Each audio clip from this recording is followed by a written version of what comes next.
여러분, 엘이라 하면 어떤 이미지가 떠오르시나요? 엄청난 지능을 가진 히키코모리, 삐뚤어진 자세와 단 것을 좋아하는 입맛, 무엇보다 모든 것을 꿰뚫는 추리력과 통찰력일 것입니다. 하지만 실제 이름부터 신상정보까지 모든 것이 비밀리에 붙여져 있죠. 과연 그는 누구일까? 어린 시절의 엘은 어땠을까요? 세계관 최고의 명탐정으로 불린 미스터리한 존재 엘에 대한 발자취를 따라가 보려 합니다.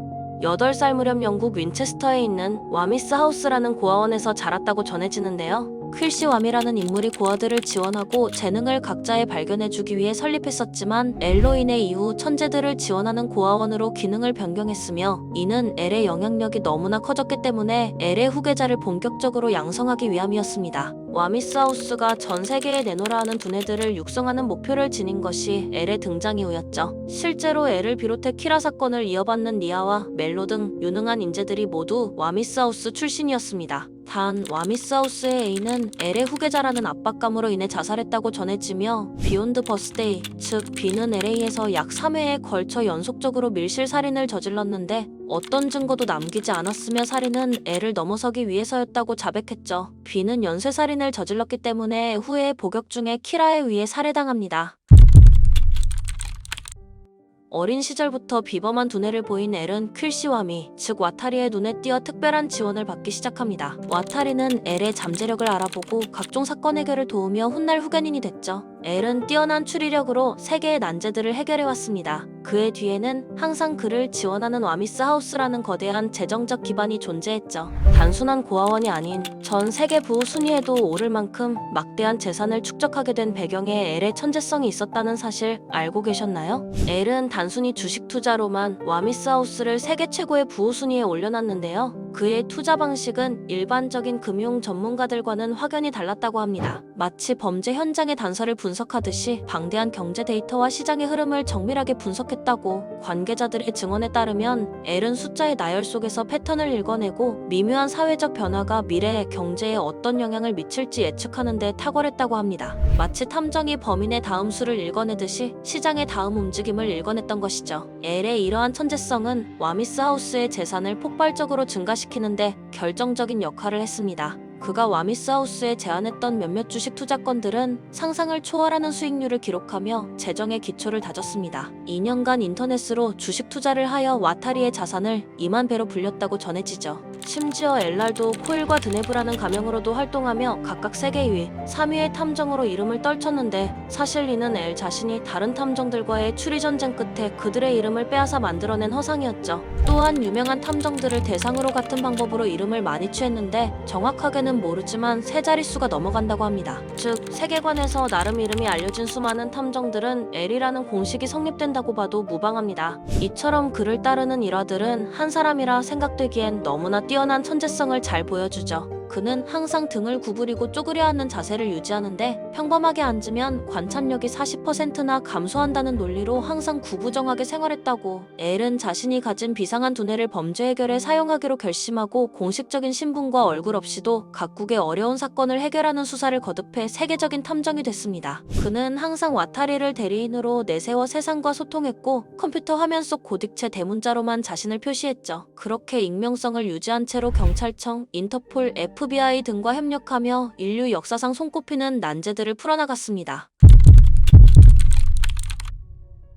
2000년대 초 전 세계를 뒤집은 연쇄살인 사건, 이른바 키라 사건이 발생했을 때 각국 수사기관은 망설임 없이 세계 최고의 명탐정 엘에게 도움을 청했습니다. 범인은 초자연적인 방법으로 범죄자들을 심장마비시켜 죽이고 있었고, 엘은 이를 단순한 우연이 아닌 인위적인 연쇄살인으로 간주하죠.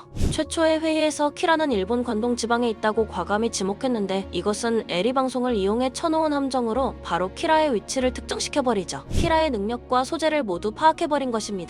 불과 몇 수 만에 키라의 정체에 성큼 다가선 엘의 등장은 전 세계를 놀라게 했죠. FBI 대량 살인 사건, 레이 펜버 죽음의 분석 등 다양한 정황으로 키라가 일본 경찰 관계자에 가까운 인물 중 한 명일 거라는 결론으로 이어졌고, 용의선상에는 경찰청장 야가미 소이치로의 아들 라이토가 포함됐습니다. 비상한 두뇌 플레이로 상식적으로 잡을 수 없던 키라를 한 명의 용의자로 좁혀놓고 살인 방법까지 알아내는 등 키라 수사에 가히 압도적인 기여를 했죠. 엘은 라이토의 집과 그 주변을 몰래카메라로 감시하며 결정적 단서를 찾고자 했습니다. 하지만 라이토는 빈틈없이 행동하여 아무 증거도 드러나지 않았고 오히려 그런 완벽한 태도 자체가 수상쩍다고 여긴 엘은 새로운 승부수를 던졌죠. 라이토가 다니는 토호 대학의 유명 연예인 류우가 히데키라는 가명으로 입학해 그 앞에 나타났고 본인이 엘이라며 직접 정체를 밝히는 기습적인 수를 뒀습니다. 이 이름을 알고도 죽이지 못하게 하는 동시에 라이토의 반응을 관찰하려는 도박이었죠. 라이토는 당황했지만 눈앞의 인물이 정말 엘인지 확신이 없었고 가짜 이름을 데스노트에 썼다가 엉뚱한 연예인만 죽게 만들 위험 때문에 섣불리 움직일 수 없었습니다. 이렇게 해서 두 사람은 팽팽한 신경전을 이어갔고 엘은 라이토를 수사팀에 합류시켜 가까이에서 지켜보는 전략까지 구사하며 집요하게 의심의 끈을 놓지 않았습니다. 그런 와중에 키라를 자처하는 제2의 인물이 등장하는 예기치 못한 사태가 벌어지는데 엘은 법의학 증거를 조사해 아만의 미사를 용의자로 지목했고 검거하는 데까지 성공합니다. 미사는 실제로 키라를 추종하던 인물로 그녀를 이용해 데스노트의 존재와 키라의 살인 방법을 입증하고자 했습니다. 라이토와 미사를 각각 격리 수사하며 막다른 골목으로 몰았지만 이때 키라 측의 사신 램이 개입하면서 상황이 급변합니다. 데스노트의 정체에 거의 도달했던 시점, 엘은 데스노트에는 위조된 규칙이 있을 가능성을 명확히 언급했습니다. 그중 하나가 바로 13일의 규칙, 조작된 거짓일 수 있음을 의심했지만 결정적인 단서 없이 구속을 지속할 순 없었고 미사와 라이토 모두를 풀어줘야 했던 순간 그는 직감했죠. 그는 라이토가 키라일 가능성을 여전히 1순위로 두고 있었고 그렇기에 자신이 곧 제거될 수도 있다는 계산이 있었던 것이었습니다. 라이토를 끝까지 의심했지만 더 이상 구속을 할 수 있는 명분도 사라졌고 경찰 동료들의 압박으로 라이토와 미사를 석방합니다. 미사에 대한 신문을 통해 미사와 라이토 사이에 이성적이에 이상의 유대가 있으며 그 관계를 통해 누군가가 미사를 보호하고 있다는 단서를 감지했습니다. 이 점에서 사신 램이 미사의 목숨을 지키기 위해 자신을 죽일 수밖에 없는 상황에 처할 수도 있다는 시나리오를 어렴풋이 계산하고 있었다는 것이죠. 라이토와 미사의 석방 이후 와타리가 심장마비로 사망하고 수사 정보가 모두 소거된 것을 본 엘은 역시나 사신 램의 개입을 간파했지만 방법이 없었죠. 미사를 지키기 위해 램이 자신의 데스노트에 엘의 이름을 적은 순간 심장마비에 쓰러지고 맙니다. 죽음 직전 엘은 자신을 붙잡아주는 라이토의 얼굴에 떠오른 미소를 보고 모든 진실을 깨닫습니다. 라이토가 정말 키라였음을 말입니다.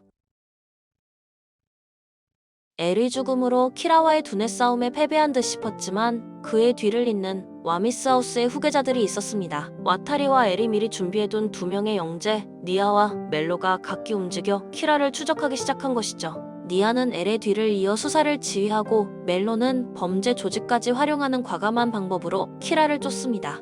결국 니아의 추리, 멜로의 희생으로 인한 후계자들의 공조로 라이토의 범행은 모두 폭로되었고 키라는 최후를 맞이합니다. 키라 사건 속에 드러난 엘의 면모는 왜 그가 전설적인 탐정인지를 잘 보여주는데요. 비상한 추리력과 통찰력, 적대자인 키라조차 감탄할 정도의 두뇌 싸움으로 사건에 다가갔죠. 대담함과 계산된 모든 행동들은 때로는 범죄자를 잡기 위해 불법의 경계까지 넘나드는 모습도 보였습니다. 범인의 위치를 알아내기 위해 사형수를 이용한 방송 작전을 펼치거나 의심스러운 용의자를 직접 마주하여 심리를 뒤흔드는 행동력은 기존의 상식을 깬 파격적인 수사법이었죠. 와미스하우스에서 자란 천재 탐정은 뛰어난 두뇌로 수많은 미스터리를 풀어냈습니다. 엘은 세상의 모든 논리와 지식을 동원해 키라라는 절대적인 악에 맞섰던 유일한 인물이었죠. 그의 삶은 끊임없는 의심과 분석의 연속이었습니다. 범인을 잡기 위해서라면 어떤 비난도 감수했고 자신의 목숨까지도 기꺼이 내놓았습니다. 그는 정의를 구현하는 과정에서 때로는 비판을 받기도 했지만